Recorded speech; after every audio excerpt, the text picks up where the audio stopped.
यहाँ पर धम्मपद संघ ने जिन लोगों को आचार्य बनाया है, तो आचार्य बन जाने के बाद अब उनके कंधों पर भारत में धम्म प्रचार की जिम्मेदारी आ पड़ी है। इसीलिए आज मैंने ये सेशन रखा है, ये मैंने अनुरोध किया संघ से कि आज इस प्रकार के जो है एक प्रश्न उत्तर का जो कार्यक्रम जो है रखा जाए। मन से जो संदेह उत्पन्न होते हैं, ऐसा नहीं है कि सामने से प्रश्न आते हों, हमारे भीतर भी मन में कई प्रकार के संदेह उत्पन्न होते होंगे धम्म के प्रति जो है, लेकिन श्रद्धा के वश होकर या किसी और कारण से हम वो प्रश्न जो है उपस्थित नहीं कर पाते हैं और उन प्रश्नों के उत्तर नहीं जान पाते हैं, संदेहों को मिटा नहीं पाते हैं। इसलिए एक तरह से अंधश्रद्धा के तहत ही हम जो है धम्म का आचरण करने के लिए मजबूर हो जाते हैं, विवश हो जाते हैं। तो जितने भी हमारे आचार्य जिन्होंने आचार्य की परीक्षा पास की है, जो बोर्ड गठित किया गया 5 आचार्यों का, उन्होंने उनकी सही तरीके से परीक्षा ली और यह पाया कि अब जो है आचार्य बनने के लायक हैं, तब उन्हें जो है आचार्य घोषित किया।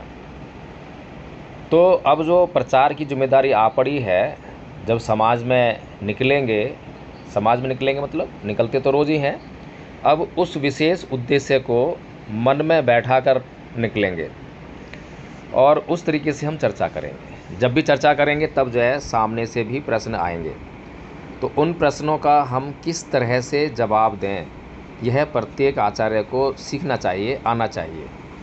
आचार्य का कोर्स कंप्लीट कर लिया हमने, वो बहुत अच्छी बात है। अब व्यवहारिक जो कोर्स है उसको भी हमें कंप्लीट करना चाहिए, उसको भी जानना चाहिए। सुन रहा हूँ आप लोगों को। प्रश्न यह था कि जब हम जो आचार्य बन गए हैं और अब हमारे ऊपर जो है धम्म प्रचार की जिम्मेदारी आ गई है, जब हम समाज में निकलेंगे धर्म प्रचार के लिए, तो समाज में सामने से प्रश्न आएंगे। तो उन प्रश्नों का जवाब जो है, पहला प्रश्न है कैसे देना है, दूसरा प्रश्न है क्या देना है। ये दोनों बातें बड़ी महत्वपूर्ण हैं। मेरा एक प्रश्न है कि क्या कोई व्यक्ति फसल उगाना चाहे और उसके पास भूमि ना हो, तो क्या हवा में वह फसल उगा सकता है क्या? जिस प्रकार से बिना भूमि के फसल नहीं उगाई जा सकती और उस फसल का उपभोग नहीं किया जा सकता, उसी प्रकार से हमें सोचना पड़ेगा, विचारना पड़ेगा कि भूमि क्या है।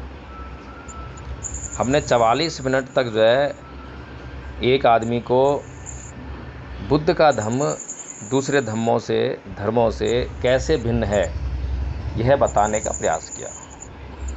44 मिनट नहीं, पूरे एक दिन समझा सकते हैं, 2 दिन बोल सकते हैं धम्म के ऊपर, धम्म के गुणों का बखान कर सकते हैं। लेकिन बिना भूमि के फसल कैसे उगेगी? और हम चाह रहे हैं कि फसल उग जाए और फसल का उपभोग भी कर लें, ये हमारी इच्छा है। लेकिन भूमि नहीं खोज रहे हैं कि भूमि के बिना जो है फसल कैसे तैयार होगी। उसी प्रकार से जो जवाब हमने दिए, तो जो प्रश्न है उसमें हमें ये भी सोचना पड़ेगा कि हमने 41-42 मिनट तक जो उसको समझाया, क्या उसके बाद वो संतुष्ट हो गया? अभी अगर इस प्रश्न का उत्तर मैं जानना चाहूँ तो इसका उत्तर मिलेगा नहीं, वो संतुष्ट नहीं हुआ। अब प्रश्न उठता है कि वो संतुष्ट क्यों नहीं हुआ? हमने उससे पूछा नहीं है, वो व्यक्ति हमारे सामने नहीं है, लेकिन हम स्वतः से जान रहे हैं कि वो व्यक्ति जो है हमारे 41-42 मिनट की मैराथन धम्म के ऊपर, धम्म के गुणों के ऊपर स्पीच के बाद भी वो संतुष्ट नहीं है। कारण ये है कि वह व्यक्ति आपका ये उत्तर सुनने के लिए आपके पास नहीं आया। तो हमें सबसे पहले जो है, इतनी देर हमने मेहनत की, सबसे पहले हमें ये जांचने का प्रयास करना चाहिए था कि क्या वास्तव में वो आपसे जो है बुद्ध के धम्म के बारे में जानने के लिए आया है, या फिर बस अपना जो है कुछ आड़ा तिरछा सवाल लेकर आया है, बहस करने आया है, आपको उलझाने आया है। तो इस बात की हमें जांच करनी चाहिए थी। सबसे पहले हमें ये जानना चाहिए था कि भाई आप जो धर्म की बात कर रहे हैं या धम्म की बात कर रहे हैं तो आप क्या समझते हैं, पहले उसकी मन की बात लेनी चाहिए कि उसको कितनी जानकारी है। अगर वो धर्म को जो है परिभाषित कर दे, धर्म के बारे में बता दे, यही है वो भूमि जो है जिसकी मैं बात कर रहा था। भूमि मतलब हम लोग पहले ये जानकारी ले लें कि हमें कहाँ पर काम करना है और कितना काम करना है, ताकि व्यर्थ में जो है हमारी एनर्जी वेस्ट ना हो और सामने वाले के भी हमें ख्याल रखना है कि सामने वाले की भी एनर्जी बेकार ना जाए, ये ख्याल रखना है। बेशक जो है वो गलत आदमी है, गलत मानसिकता लेकर आया है, लेकिन अगर हमें पहले ही मालूम पड़ जाए कि वो इस लेवल का आदमी नहीं है, इस स्तर का आदमी नहीं है, या फिर वह सुनने के लिए तैयार नहीं है, सुनाने के लिए आया है, और उसकी अगर ये जिज्ञासा है कि वो आपको सुनाना ही चाहता है, आपकी सुनना ही नहीं चाहता और कुछ भी ग्रहण करने के योग्य नहीं है, पात्रता ही नहीं है, तो आप केवल उसकी सुने, धैर्य रखकर, सहनशील बनकर, और सुनने के बाद पहले आप जो है भूमि तैयार करें सुनाने की। जब आपके लिए सुनाने की भूमि तैयार हो जाए, जब आपको लगे कि हाँ अब वो व्यक्ति जो है आपको सुनने के लिए तैयार है और जो आप कहेंगे उसको ग्रहण करने के लिए भी तैयार है, तब ये बात आती है कि अब उसे क्या बताया जाए। उससे पहले केवल मानसिकता की जांच। अब हमारे आसपास जो समस्याएं हैं वो समस्या यही है कि समस्या कुछ और है, इलाज कुछ और कर रहे हैं। समस्या की प्रकृति को जान ही नहीं रहे हैं और बार बार हम जो है चीख चीख कर बोल रहे हैं कि हम बुद्ध के धम्म को जानते हैं। हम जो है जानते हैं कि भगवान बुद्ध ने 4 आर्य सत्य दिए हैं। दुख है, दुख का कारण है, दुख का निवारण है, दुख का निवारण करने का एक मार्ग है, ये 4 आर्य सत्य हैं, ये अच्छी तरह जान लें।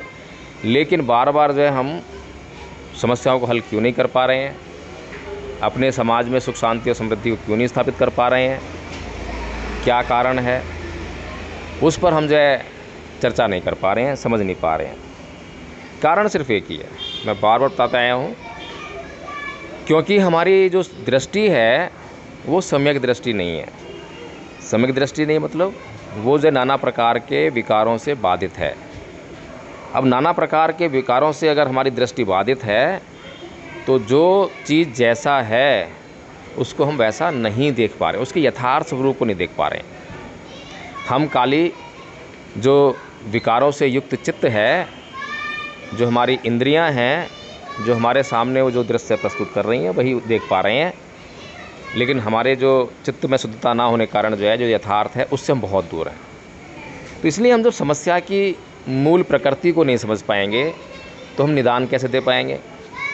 जब हमने ये पहले तय ही नहीं करा, जैसे ही मैंने आदरणीय आचार्य योगेंद्र जी के मुख से ये प्रश्न सुना और प्रश्न का वातावरण सुना तो मेरा एकदम दिमाग जो वहीं गया। और आप लोगों ने मेरे वीडियो देखे होंगे, अधिकतर वीडियोज़ में जो है किसी भी प्रकार के लोग हों, सबसे पहले भूमि तैयार करने का प्रयास। अगर भूमि तैयार हो गई तो फिर चर्चा आगे बढ़ती है, भूमि तैयार नहीं हुई तो उस चर्चा को वहीं छोड़ देते हैं, ज़्यादा हम जो है उसमें समय नहीं लगाते। तो ये जो जिम्मेदारी है धम्म प्रचार की, धम्म के बारे में बताने वाले तो बहुत से लोग हैं, बहुत बड़े बड़े लोग हैं, बड़े बड़े विद्वान हैं, लेकिन फिर भी सबसे जो मूल कार्य है, सबसे ज़्यादा ज़रूरी कार्य जो यही है कि पहले जो है अपनी बातों को धम्म को बताने के लिए भूमि तैयार करें, सामने वाले को तैयार करें कि वो हमें वास्तव में सुनना चाहता है या सुनाने की नियत से आया। जैसे कि मैंने आपको एक कहानी भी सुनाई थी कि एक व्यक्ति जो है बुद्ध के पास 3 समय आता है, एक नहीं आता बल्कि 3 व्यक्ति आते हैं, सुबह आता है, दोपहर को आता है, शाम को आता है। और ये कहानी आपको जो है बहुत बड़ा मार्गदर्शन देती है। कहानी घटित हुई या नहीं हुई मैं नहीं जानता, लेकिन बहुत बड़ा मार्गदर्शन है। मार्गदर्शन है कि प्रश्न क्या होता है, प्रश्न क्या होना चाहिए और अवधारणा क्या होती है। आप प्रश्न का तो हल दे सकते हैं, प्रश्न है तो समाधान प्रस्तुत कर सकते हैं, लेकिन अवधारणाएं हैं तो बिना अवधारणाओं से मुक्त हुए किसी को जो है आप कुछ भी देने के लिए सक्षम नहीं हैं। अवधारणाओं से ग्रस्त व्यक्ति कुछ भी ग्रहण करने के पात्र ही नहीं है। तो हमें बहुत ही धीर गंभीर होकर जो है धम्म का प्रचार करने की तरफ बढ़ना है, समाज में उतरना है। इसीलिए आज जो ये प्रश्न उत्तर का जो सेशन रखा गया कि हम बस रटते जा रहे हैं, सीखते जा रहे हैं, या कुछ व्यवहार करने योग्य भी सीख रहे हैं। तो मैं समझता हूँ कि आप लोगों को जो है यह पता चला होगा कि हमें क्या करना चाहिए और क्या नहीं करना चाहिए। फिर धम्म और धर्म की भी बात जो है आदरणीय प्राचार्य हरिदास चंद्रा जी ने कही। धम्म और धर्म के ऊपर जो है पूरा पाठ भगवान बुद्ध और उनका धम्म में दिया गया है, और उस पर मैं विशेष प्रकाश डाल चुका हूँ, बता चुका हूँ कि धम्म और धर्म, जहाँ तक भाषा का अंतर है तो कोई फ़र्क नहीं पड़ता, चाहे आप उसको धर्म कह लो चाहे धम्म कह लो। लेकिन जब उसकी क्रिया, उसके व्यवहार की बात आती है तब बहुत बड़ा फ़र्क नज़र आता है। यानी कि जब एक हिंदू जिसे धर्म कहता है तो वो बुद्ध का धर्म और बुद्ध का धम्म नहीं है। जिसे एक मुसलमान धर्म कहता है या मजहब कहता है तो वो बुद्ध का धम्म और धर्म नहीं है।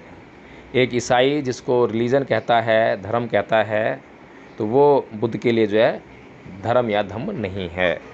हमें बिल्कुल स्पष्ट होकर जो है इन बातों को समझ लेना चाहिए कि भाषाई अंतर भी है और गुणवत्ता, व्यवहारिक अंतर भी है। तो इसलिए जो है हमें शब्दों के जो माया जाल से बचना चाहिए, शब्दों का प्रयोग किस लिए होता है ये समझना चाहिए। और धम्म प्रचार करने जब हम निकलें तो सबसे पहले हमें दूसरों का असेसमेंट करने के लिए जितना अधिक हो सके उतना उनको सुनें। जितना अधिक उनको सुनेंगे उतना हम उनको समझ पाएंगे। हमारे पास प्रथम वर्ष का कोर्स है, बहुत मामूली कोर्स है। किसी ने तो 3 दिन में ही कोर्स कंप्लीट कर लिया है, किसी ने 1 महीने में कर लिया है, किसी ने 2-4 महीने में कर लिया है। बहुत बड़ा कोर्स नहीं है। ऐसे लोग हैं जो बौद्ध धर्म पर सालों साल से स्टडी कर रहे हैं। आदरणीय पूजनीय भंते जी आपके बीच में आए थे, देखिए कितना धम्म की नॉलेज है। तो हम अगर बिना किसी को जाने, सामने बैठा हुआ आदमी धम्म की बहुत भारी भरकम नॉलेज लिए हुए है और हम उसको धम्म सिखा रहे हैं, तो बताइए हम जो अक्लमंद हैं या मूर्ख हैं? वो तो हमारे मज़े लेगा, खूब अंदर ही अंदर जो आनंद को मज़े लेगा कि भाई किसे समझा रहा है, क्या बात कर रहा है। अभी मैं एक रिश्तेदारी में गया तो वहाँ पर हमारा एक रिश्तेदार आया, उसे पता नहीं है कि क्या रिश्तेदारी है और क्या नहीं है, कुछ नहीं मालूम। मैंने उससे चर्चा की थोड़ी सी जो है संविधान के बारे में।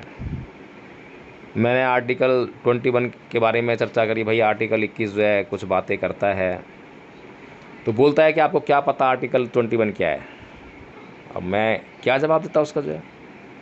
मैं समझ गया कि ये आदमी जो है बात करने योग्य ही नहीं है, असभ्य आदमी है जिसको तमीज़ ही नहीं है। अगर ये जानने की कोशिश करता, समझने की कोशिश करता, मतलब चर्चा बहुत कुछ होती जो बैकग्राउंड में है। इसीलिए मैंने वो नाप लिया कि हाँ ये व्यक्ति जो है बात करने योग्य भी नहीं है। तुरंत वहाँ मैंने बातचीत समाप्त करी, मैंने आगे बातचीत नहीं करी। तो इसलिए जो है धम्म प्रचार अगर सीखना है तो वो भी बुद्ध से ही सीखना पड़ेगा। बुद्ध केवल पात्र व्यक्तियों को ढूंढ रहे हैं और पात्र व्यक्तियों को दे रहे हैं। जिनको ज़रूरत है उनको दे रहे हैं। चाहे तो जिनको ज़रूरत है वे उनके पास चल कर आ रहे हैं, या जिनको ज़रूरत है और जो पात्र व्यक्ति हैं उनके पास नहीं आ पा रहे हैं तो वो खुद उछल कर उनके पास जा रहे हैं। उनका उद्देश्य धम्म प्रचार करना है। ये देखना नहीं है कि मेरे पास कोई आएगा तब मैं ज्ञान दूंगा या मैं किसी के पास जाकर ज्ञान नहीं दूंगा, ये कोई सवाल नहीं है। धम्म प्रचार करना है, मनुष्य कल्याण करना है, तो उसके लिए केवल और केवल पात्रता की जांच करनी है। जैसे ही पात्रता खरी उतर जाए वैसे ही अपना काम शुरू कर दीजिए। तो इसीलिए जो है जितना आप सामने वाले को सुनेंगे, जितना सुनेंगे। उदाहरण मैंने आपको एक और दिया था कि मैं लखनऊ में जब गया तो वहाँ पर एक IPS अधिकारी हैं हमारे, नाम नहीं बताऊँगा मैं, सम्माननीय हैं। तो उनके पास बैठे तो 1 घंटे तक समय बोलते रहे, 1 घंटा पूरा, ज़्यादा ही हो गया होगा, बल्कि मैं तो टाइम नोट नहीं किया। उसके बाद बोलते हैं कि आपको तो बोलने का मैंने मौका ही नहीं दिया। तो मैंने कहा आज तो हमारे पास इतना ही समय था, अब अगली बार जब भेंट होगी जब बात करेंगे, कोई बात नहीं। तो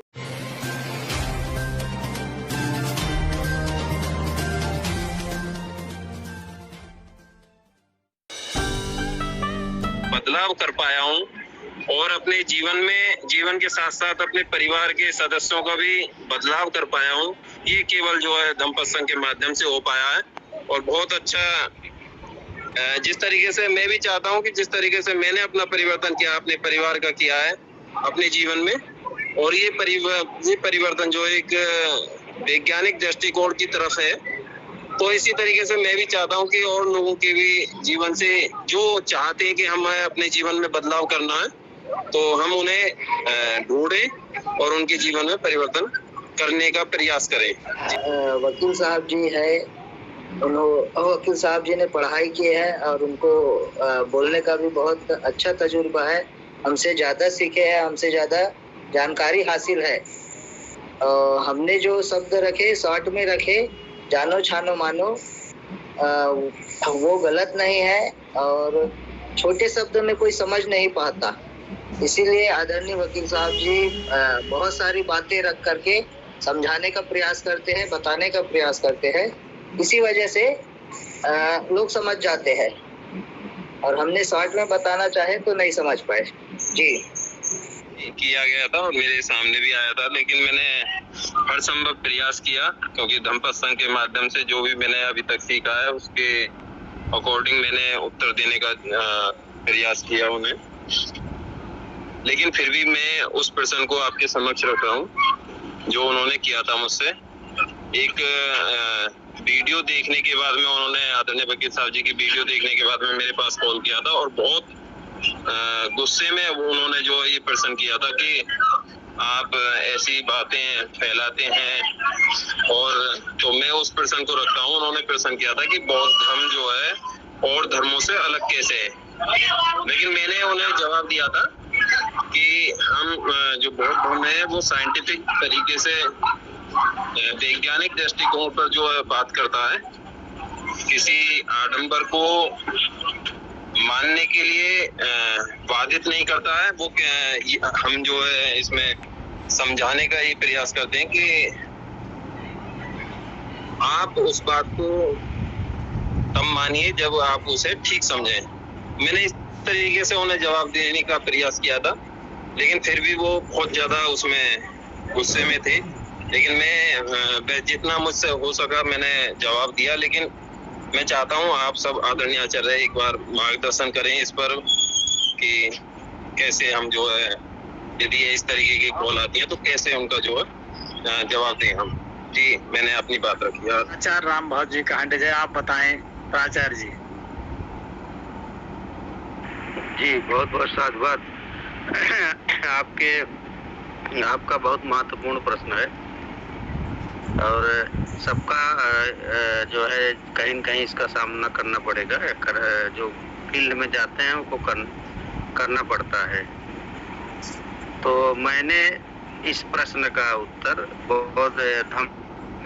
जो मैंने दिया धम्म सत्संग में जुड़ने के बाद, ये जो धम्म है, जो बुद्ध का मार्ग है, वो मानव के इसी जन्म में उसके कल्याण हेतु जितने भी रास्ते हैं सभी इसी में मौजूद है। और अन्य धर्मों में मानव के पिछले जन्म की बात या अगले जन्म की लालसा में ऐसे भी कर्म करवाए जाते हैं जो पाखंड में या कह लीजिए अवैज्ञानिक, अतार्किक और मौलिक नहीं होते। यही मैंने उनका उत्तर दिया था। संक्षेप में मैं यही कहना चाहूँगा कि मतलब बौद्ध धर्म जो है वैज्ञानिक और है बौद्ध धर्म की जो है, मेरी बात को मानिए ही। और वो तो एक आता है कि आपके तर्क पर, आपके बुद्धि विवेक पर और मतलब अगर खरा उतरता हो तब मानिए, नहीं तो मत मानिए। और मानिए तब जिसमें आपको लाभ भी हो, जो मेरा मानना है। बाकी वकील साहब आप बताएं। जी आदरणीय आचार्य जी, सबसे पहले हम आचार्य अशोक जी से चाहते हैं कि आप जो है उसके विषय इसमें लिख लिया है और सुन लिया है कि बौद्ध धर्म सबसे अलग क्यों है। इसमें बौद्ध धर्म की बात है या धम्म की बात है। धम्म का अर्थ होता है धारण करना, जो हमारी सच्चा मार्ग है, धारण करना होता है। बौद्ध धर्म की बात है तो बौद्ध धर्म में बहुत सी बातें हैं कि उनमें मूर्ति पूजा नहीं है और हमें सच्चे मार्ग की तरफ ले जाते हैं, सीध मार्ग बताते हैं, जो अन्य और धर्मों में या हिंदू धर्म में या और धर्म में जो सील है वो सील बताए जाते हैं, लेकिन उनको तोड़ मोड़ के बताया जाता है और उनको उससे बताया जाता है जिस तरह से कोई आदमी समझ सकता। यहाँ पर सीधा साधा है और वैज्ञानिक रूप से हमारे भगवान तथागत गौतम बुद्ध ने कहा है कि पहले जानो फिर मानो। वहां पर केवल मानना ही मानना है, इसलिए हमारा जो है धर्म का बौद्ध धर्म सबसे अलग इसलिए है। ना ही मैं बोलना चाहूंगा जय गुरु महाराज। बहुत बहुत साधुवाद आचार्य जी। आदरणीय ब्रिजलाल जी, आपका हैंडेज है, आप अपनी बात रखें। आदरणीय ब्रिजलाल जी, आदरणीय ब्रिजलाल जी, आपका हैंडेज था, आप अपनी बात रखें। नहीं सुन पा रहे हैं। धम्मपद जी मान्यवर सुन पा रहे रखें आप। जी जी ठीक अपनी बात रखिए आदरणीय। बाद में कर लूंगा मैं बात, आगे बढ़ने दो कार्रवाई में बाद में रखूंगा। जी चलिए जी आदरणीय, बहुत बहुत साधुवाद। शॉर्ट में यही है, जानो छानो मानो। और जो व्यक्ति समझना नहीं चाहते तो आचार्य योगेन जी ने बहुत सारे समझाने के लिए बहुत सारे क्वेश्चन रखे हैं। अब वो समझना ही नहीं चाहते, मानना ही नहीं चाहते तो वो अलग चीज है। और उसका सही उत्तर यही है, जानो छानो मानो। यही बुद्ध धम्म को सब धर्मों से अलग करता है और विशेषताएं यही है।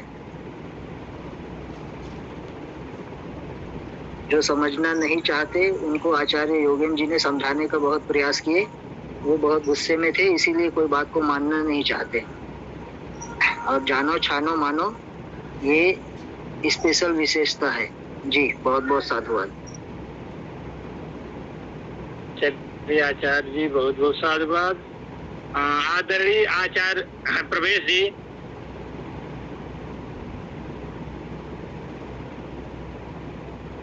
आदरणीय आचार्य प्रवेश जी,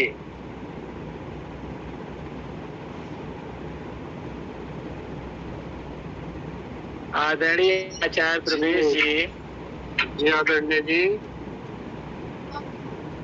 आप अपनी बात रखें। जो प्रश्न है। जी आदरणीय जी, सर्वप्रथम तो इसमें ईश्वरवादिता नहीं है और समानता है। बाकी अन्य धर्मों में असमानता है और कहीं न कहीं एक पर्टिकुलर एक ईश्वर या एक निश्चित नायक को जो है निश्चित किया हुआ है। सत्य है, झूठ नहीं है और जाति व्यवस्था नहीं है।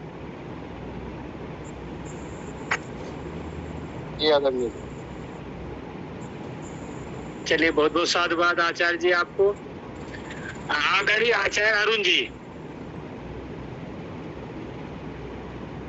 आदरणीय आचार्य अरुण जी, जय भीम, नमो बुद्धाय। आप अपने विचार व्यक्त करिए। प्रश्न यह है कि बौद्ध धर्म अन्य धर्मों से अलग कैसे है।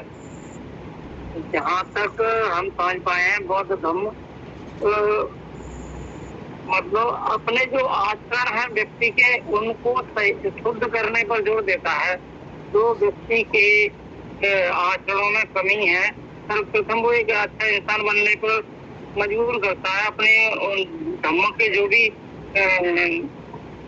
इच्छाएं हैं उनसे सीख करके वो अपने आचरण पर काम करता है। तब समाज में जाता है तो सभी के साथ मैत्रीपूर्ण और बगैर द्वेष की भावना के समानता पूर्वक सभी से व्यवहार करता है और उनका सुख भोगता है, और धम्मों के बारे में भी सभी को बताता है वो। और बुद्ध धम्म में समानता सभी के और जीवों के प्रति करुणा, दया, प्रेम की भावना है, जहाँ तक मैं यही समझता हूँ। चलिए, बहुत बहुत साधुवाद आचार्य जी। आदरणीय प्राचार्य राम बहादुर जी, आप आदरणीय प्राचार्य राम बहादुर जी में जी आदरणीय जी, मैंने तो बताने की पहले ही कोशिश की उसी प्रश्न का उत्तर कि बौद्ध धर्म मैंने जो बताया था इसी के परिप्रेक्ष्य में कि बौद्ध धर्म संक्षेप में कहा जाए कि मानव कल्याण के लिए जितने भी रास्ते हैं, सर्वोत्तम रास्ते, और उसी जन्म में इसी जन्म में जितने भी रास्ते हैं वही बौद्ध धर्म में की शिक्षाएं हैं। और धर्मों में या तो पिछले जन्म को दोषी मान करके इस जन्म को जो है हीन किया जाता है, या अगले जन्म का लालच दे करके उससे जो है पाखंडवाद या गलत काम करवाया जाता है। इसलिए बौद्ध धर्म न अगले जन्म की बात करता है न पिछले जन्म की बात करता है। इसी जन्म में सब कुछ कल्याण हेतु जो भी रास्ते हो सकते हैं भगवान बुद्ध की शिक्षाओं में वही समाहित है, ऐसा मैं कह सकता हूँ। बहुत बहुत साधुवाद आज प्राचार्य जी। सही, यही सही है, यही सही चीज है। और धर्मों में तो स्वर्ग, नरक, आत्मा, परमात्मा, तमाम जो है ढोंग पाखंड रहता है, लेकिन बौद्ध धर्म में ये सारी चीजें नहीं देखने को आपको मिलेगी। जो मिलेगा वो वैज्ञानिक तर्क पर खरा होगा। तो यह मेरा भी मानना है। आदरणीय धम्मपद से आचार्य जी, आप अपनी बात रखें, आपका हैंडेज है। जी आदरणीय, बहुत बहुत साधुवाद। मैं एक बार फिर से बोलना चाहूँगा, जो बाबा साहब जी ने बहुत अतः प्रयास से सभी धर्मों का विश्लेषण करके, सभी धर्मों को पढ़ करके, सीख करके उन्होंने सबसे बेस्ट धर्म चुना, बुद्ध का धम्म। और हम जो जितने भी यहाँ जुड़े हैं, हम सब अंधभक्त है, बाबा साहेब के कहे अनुसार बुद्ध में गए हैं, उसके बाद सीखने का प्रयास कर रहे हैं। पहले बुद्ध के धम्म में जा चुके हैं, अब उसका विश्लेषण कर रहे हैं, सीख रहे हैं। हम तो पहले अंधभक्त में गए हैं बाबा साहेब के कहने पर। जी बहुत बहुत साधुवाद आचार्य जी। और जो आचार्य प्राचार्य हैं जिनको हम देख नहीं पा रहे हैं, वो अपनी बात रखें हैंड रेज करके।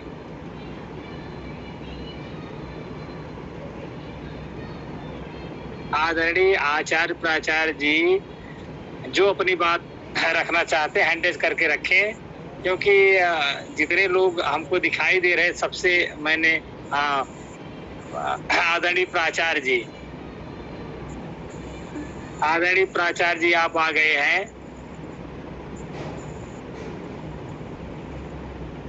अभी नहीं सुन पा रहे हैं। आदरणीय प्राचार्य जी,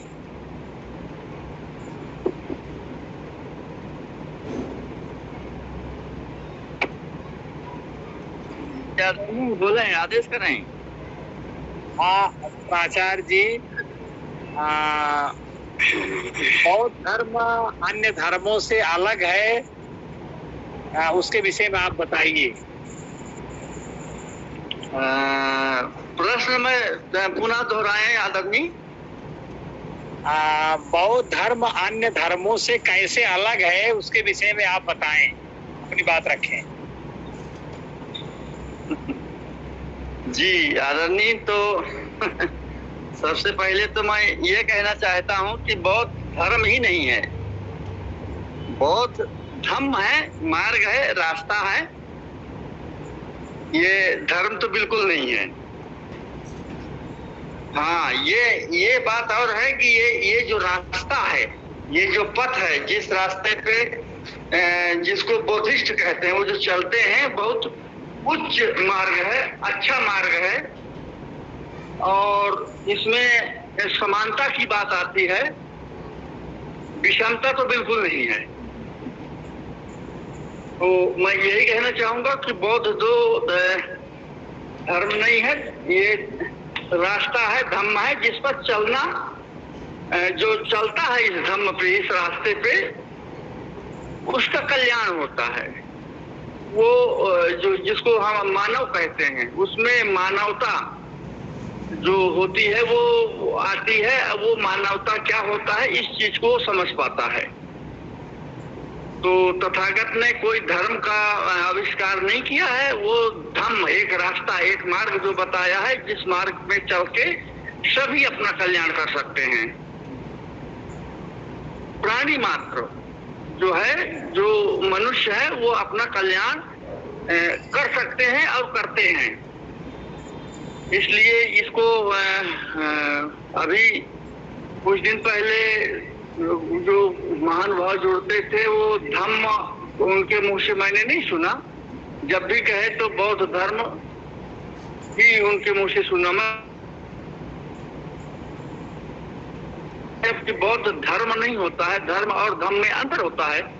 धर्म में क्या होता है कि धर्म में आप धर्म ग्रंथ जो होते हैं उनको नकार नहीं सकते, उसको, उसकी अपमान या अवहेलना नहीं कर सकते, उसको आपको मानना है, वो सही लिखा है, गलत लिखा है, इस पर आप टीका टिप्पणी नहीं कर सकते।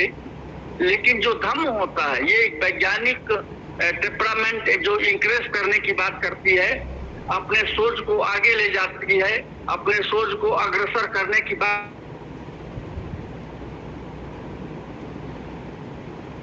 परमात्मा, खुदा, गॉड कुछ भी होता है, वो धर्म कहता है, जिसको आपको मानना है, ये आपकी मजबूरी होती है। लेकिन धम्म में ऐसा कुछ नहीं है। धम्म में आप अपने, तथागत कहते हैं कि अतर्विवाह, अपने विचार से, अपने तर्क बुद्धि से, अपने विवेक से अगर आप कोई काम करते हैं तो आप मानव हैं, सही मायने में मानव हैं। अब अगर आप किसी के बात पे चलते हैं, किसी कोई अगर कह दिया कि ये सही है, उस पर आप विवेक नहीं करते हैं, तर्क नहीं करते हैं, अपना बुद्धि नहीं लगाते हैं, कोई कह दिया कि ये क्रिएटर है, ये सब कुछ करता धरता है, और आप उसको मान लेते हैं आंख बंद करके, तो ये धर्म की परिभाषा होती है। लेकिन धम्म ऐसा नहीं कहता है। धम्म कहता है कि अत दीपो भव, अपना दीपक खुद बनो, खुद विचार करो, खुद सोचो, खुद समझो, तब उस पर कार्य करो, जिसे धम्म कहते हैं।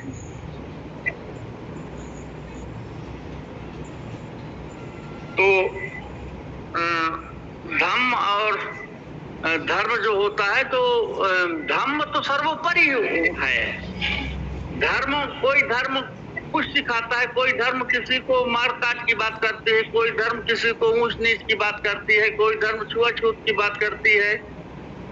तो लेकिन जो धम्म है, ये इक्वलिटी में विश्वास करता है, बराबरी की बात करती है, एकता की बात करती है, समता की बात करती है, समानता की बात करती है, इसीलिए वो धम्म है।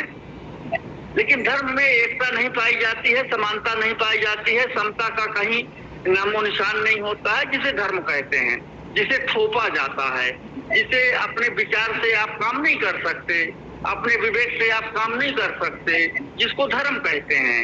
आप सिर्फ और सिर्फ जो धर्म ग्रंथों में लिखा है उसको, उसी को आपको मानना है, उसी पर आपको चलना है। वो सही लिखा है, गलत लिखा है, उस पर आप टीका टिप्पणी नहीं कर सकते, जिसे धर्म कहते हैं। लेकिन धम्म एक अलग चीज है, जो अपने विवाद, अपने विवेक, अपने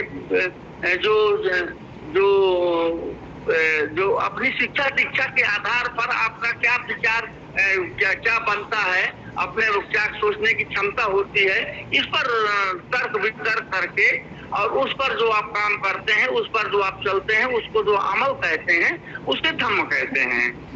इसलिए धम्म जो है सर्वोपरि होता है। धम्म आपको अपनी स्वतंत्रता, अपनी आजादी की बात करती है। आप स्वयं आजाद हैं, आप स्वयं स्वतंत्र हैं, आप स्वयं अपने आप में स्वतंत्र हैं, और अपने आप में एक महत्वपूर्ण काम करने की आप में अगर क्षमता है तो आप कर सकते हैं। ये धम्म सिखाता है।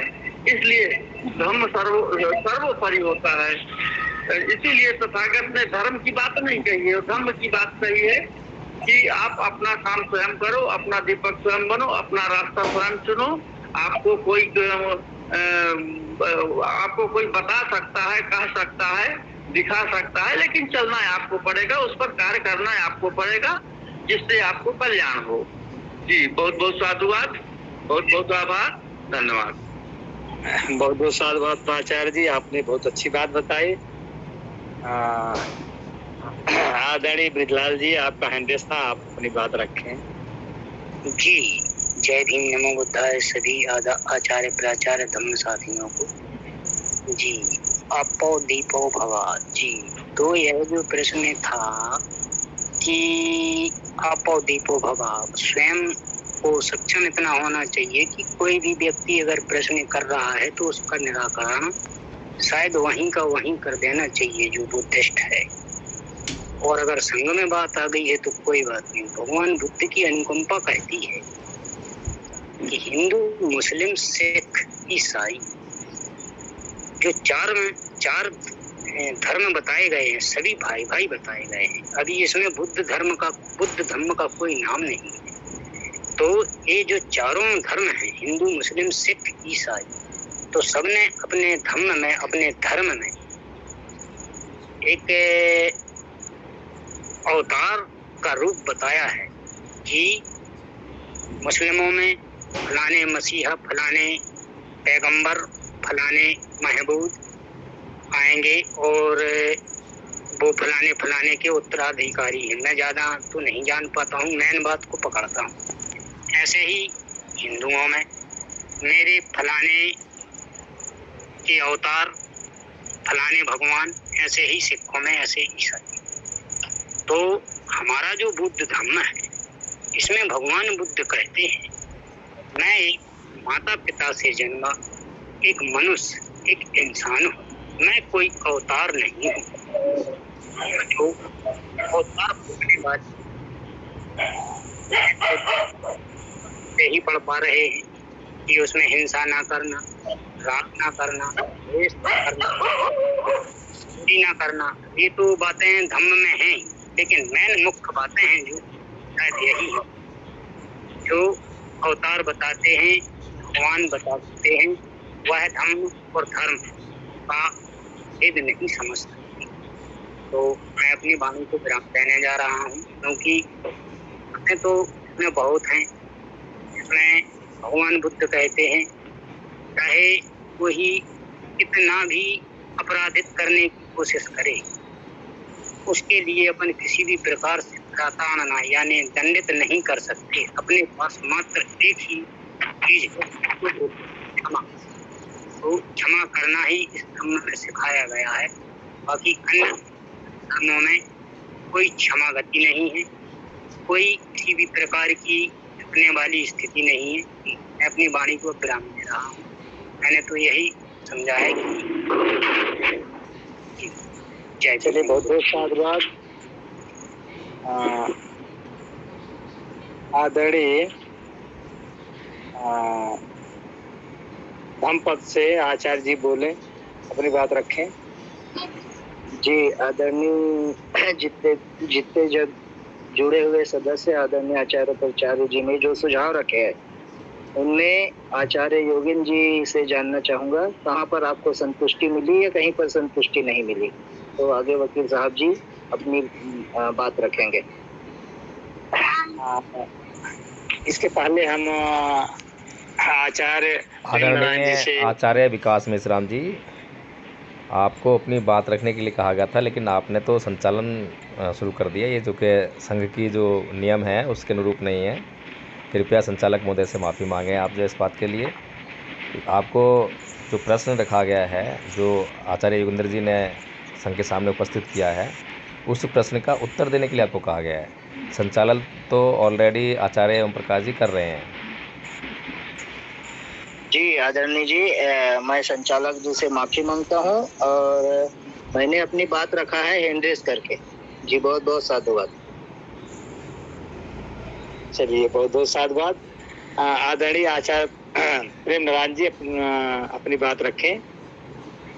जी आचार्य जी को संचालक महोदय जी की अनुमति से मैं कहना चाहता हूँ कि हम फंसे हैं दो शब्दों में, बुद्ध धम्म और धर्म। तो हमारे महापुरुषों ने संसार में सुख प्राप्त करने के लिए, सब सुखी रहें, इसके लिए अनेक तरह के देशनाएं दी। सर्वप्रथम भगवान तथागत गौतम बुद्ध ने हमें देशनाएं दी।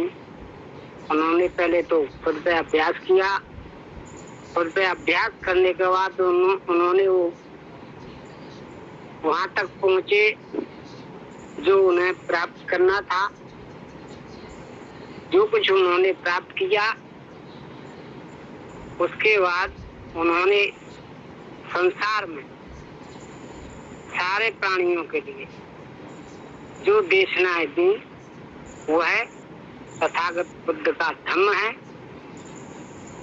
लेकिन जो चतुर चालाक लोग होते हैं, उन्होंने हमारे महापुरुषों के जो शिक्षाएं थी, जो देशनाएं थी, जो अनुभव थे समाज हित के लिए, प्राणी मात्र के लिए हित में थे, तो उन्होंने चतुराई से उनको नष्ट करने के लिए एक धर्म की स्थापना करी।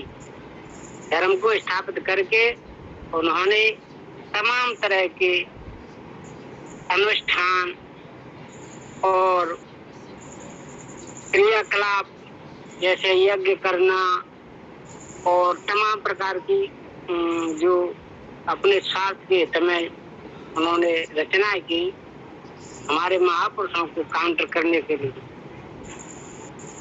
तो हमारे महापुरुषों ने हर हमेशा सब जीवों के लिए बात करी है।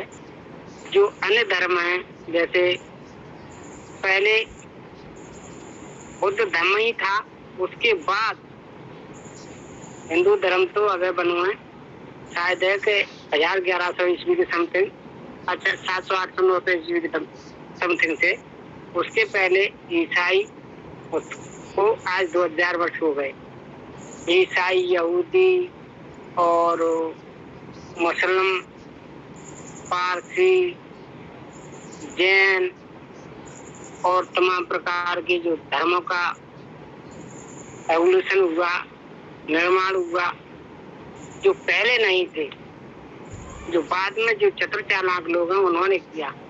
तथागत बुद्ध के धम्म से सारे प्राणियों को, जितने जीव संसार में हैं, सबको समता, बंधुता, न्याय, प्रेम, सारी चीजों का उद्बोधन है। उनके द्वारा जब तक बौद्ध धर्म इस भारत में रहा, भारत से विदेशों में गया, तो तब तक सब में सुख समृद्धि रही।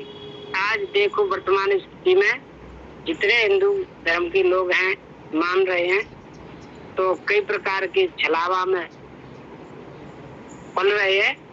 तो भाई को भाई से प्रेम नहीं है, भाई को भाई नहीं सवारा, माँ बाप को बेटा नहीं सवारा, और बेटा को माँ बाप नहीं पसंद है, क्योंकि उनकी पूर्ति बढ़ गई है, तो उनकी पूर्ति नहीं होती है। तो हमारे महापुरुषों ने इस पर स्टडी करी है और संसार को सुखमय जीवन जीने के लिए सारी योजना बना, वही धर्म है। इतना ही मैं जानता हूँ, जान सका हूँ। आचार्य जी, प्राचार्य जी, सभी को जय भीम, नमस्ते। बहुत बहुत साधुवाद आचार्य जी। शक्ति का हैंडेस था, आप अपनी बात रखें आदरणीय।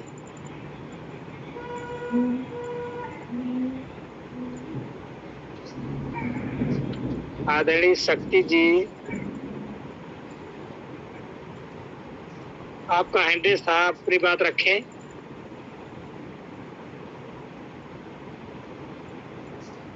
आदरणीय शक्ति जी, आपका हैंडेस था, अपनी बात संघ के सामने रखें।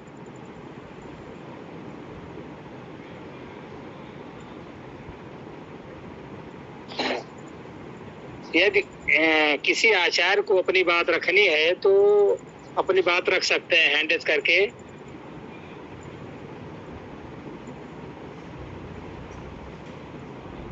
हाँ, रोहित जी अपनी बात रखें, आचार्य रोहित जी अपनी बात रखें।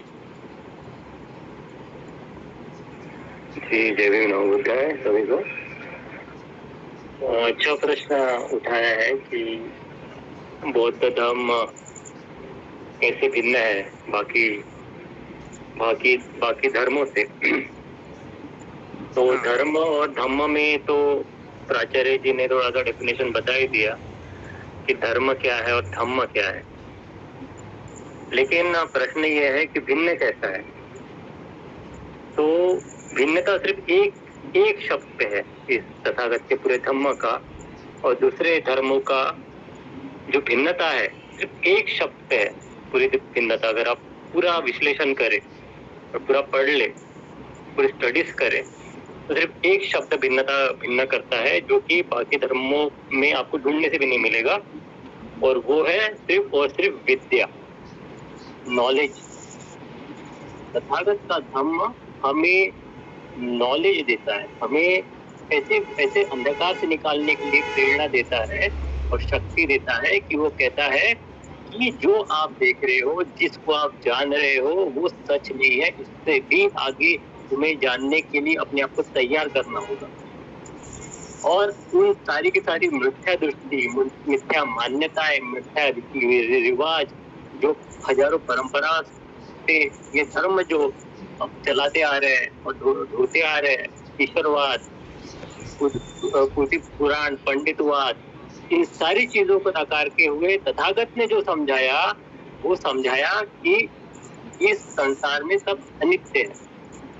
संसार ने जब अपनी खोज की, तथागत ने जब खोज की, तो तथागत अपनी खोज में बोलते हैं कि मैं मतलब इतना ये सृष्टि इतनी ये क्षण भंगुर है कि मैं जब अपनी एक आंख जब ये करता हूँ, वन चालू करता हूँ, तो एक उतने सेकंड में कितने से भी परमाणु उड़ते हैं और कितने परमाणु नष्ट हो जाते हैं। परमाणु की बात करने वाला इस दुनिया में पहला जो कोई व्यक्ति हुआ वो तथागत, जो आज साइंस हमें दिखा रहा है कि हर एक चीज परमाणु से बनी हुई है। और परमाणु की बात करने वाले आज 2025 साल पहले तथागत भूल के गए, जिन्होंने अपने अनुभव से बता गया। तो ये जो धम्म है वो हमारे उस मस्तिष्क में जो छुपे हुए जो अज्ञानता है उसको दूर करने का एक सबसे पहला प्रयास, जो कि बाकी धर्म हमें कभी नहीं दे सकते। जो बाकी धर्म क्या देंगे कि आप पहले तो भगवान को मानो, भगवान को में बिलीव करो, भगवान को बिलीव करने के बाद फिर आप अपनी इच्छाएं उनके पास रखो, और तब जाके फिर उसी मान्यताओं में, उसी पागलपन में अपना पूरा जिंदगी गुजार दो। लेकिन तथागत क्या सिखाते हैं अपने धर्म में? तथागत सिखाते जागरूकता, तथागत सिखाते हैं जो 5 जो इंद्रिय है हमारी, उसके प्रति होने वाली जो व्यवहार है वो कैसा प्रतिक्रिया करती है, कैसे विषय उत्पन्न करती है, हमारे मन में जो उत्पन्न होती है उसकी वजह से क्या प्रतिक्रिया होती है, उसकी वजह से क्या परिणाम होते हैं, तथागत ये सिखा रहे। और उससे फिर हमें जो ज्ञान प्राप्त होता है वो उससे जो ज्ञान जो नॉलेज हमें मिलता है, उससे हमें पता चलता है कि आगे का संसार है क्या, इस संसार की सच्चाई क्या है। तो तथागत समझाना चाहते हैं कि इस संसार की सच्चाई को तुम जान जाओ।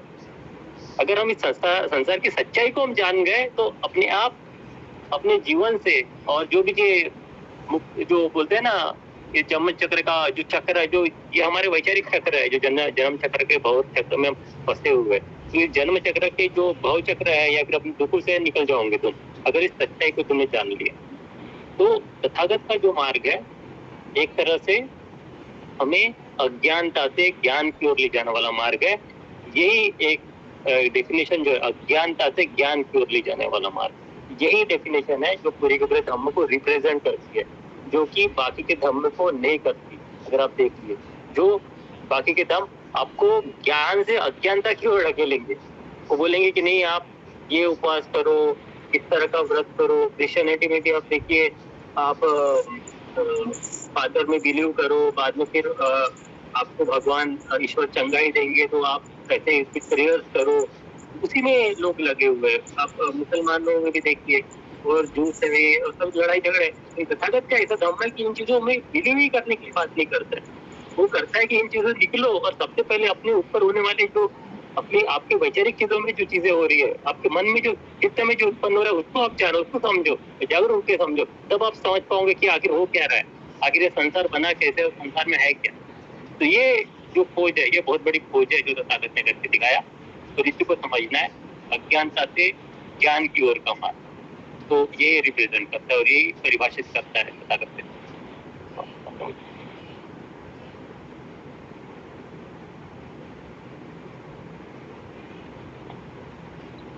बहुत बहुत धन्यवाद आचार्य जी। आदरणीय आचार्य सुमन जी, आदरणीय आचार्य सुमन जी,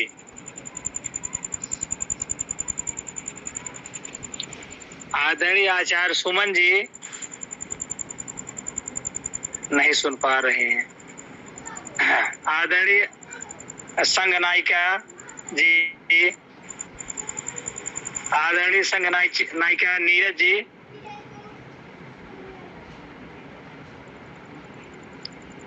आदरणीय संघ नायिका नीरज जी,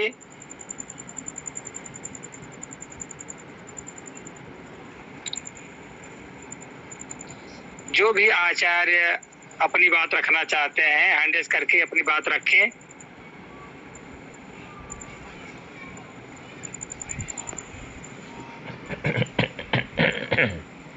आचार्य कपिल देव जी।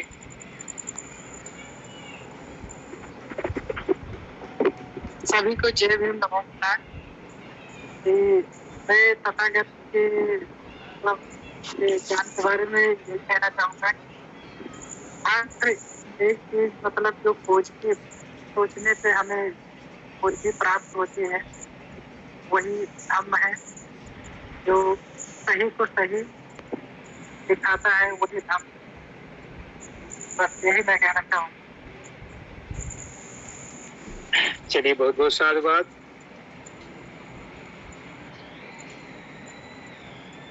तो जो आचार्य छूटे हैं, अगर अपनी बात रखना चाह रहे हैं तो हैंड रेज करके अपनी बात रख सकते हैं। जो भी आचार्य छूटे हुए हैं, अपनी बात रखना चाहते हो तो हैंड रेज करके अपनी बात रख सकते हैं।